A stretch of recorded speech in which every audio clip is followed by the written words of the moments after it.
அனைவருக்கும் இனிய வணக்கங்கள். நான் உங்கள் ஆசான் வளர்சு கணேஷ் ராஜா. நம்ம இந்த சீரீஸ்ல கர்ம காலச்சக்கர ரகசியங்கள் அப்படிங்கிற தலைப்புல நிறைய விஷயங்கள் பார்த்துட்டு இருக்கோம். ஸோ ஒரு ஜாதகத்துல ஒரு பாவம் கெட்டு போனா அங்க ஒரு கர்மா டிரான்ஸ்ஃபர் நடக்கும். அது வந்து நெகட்டிவ் கர்மா டிரான்ஸ்ஃபர் அப்படின்னு பேர்.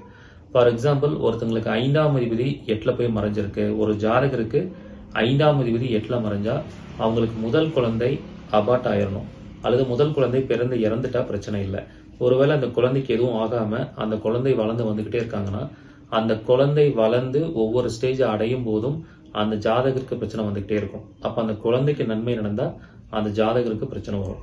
ஃபார் எக்ஸாம்பிள், 5ஆம் அதிபதி 8ல இருக்கிற குழந்தை 8th முடிக்கும் போது, 10th முடிக்கும் போது, +2 முடிக்கும் போது, காலேஜ் முடிக்கும் போது, அவங்களுக்கு கல்யாணம் ஆகும்போது, அவங்களுக்கு வேலை கிடைக்கும் போது, குழந்தை பிறக்கும் போது, இப்படி ஒவ்வொரு ஈவென்ட் நடக்க நடக்க அந்த ஜாதகர் வாழ்க்கை டவுன் ஆகிக்கிட்டே போகும், பிரச்சனை வந்துகிட்டே இருக்கும். ஸோ இந்த மாதிரியான சில சூட்சமமான தகவல்கள் கர்மா ரிலேட்டடாக இருக்குது. அதை பற்றி நான் வகுப்பில் சொல்லிக் கொடுக்க போகிறேன். இந்த அரிய வாய்ப்பை எல்லாரும் பயன்படுத்திக்கோங்க.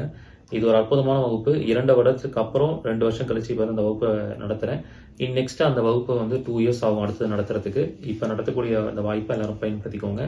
இதில் கலந்து கொள்ளக்கூடிய பழைய மாணவர்கள், மூத்த குடிமக்கள், மாற்றுத்திறனாளிகளுக்கு கட்டண சலுகை உண்டு. விருப்பம் இருக்கிறவங்க முன்பதிவு பண்ணிக்கோங்க. நன்றி.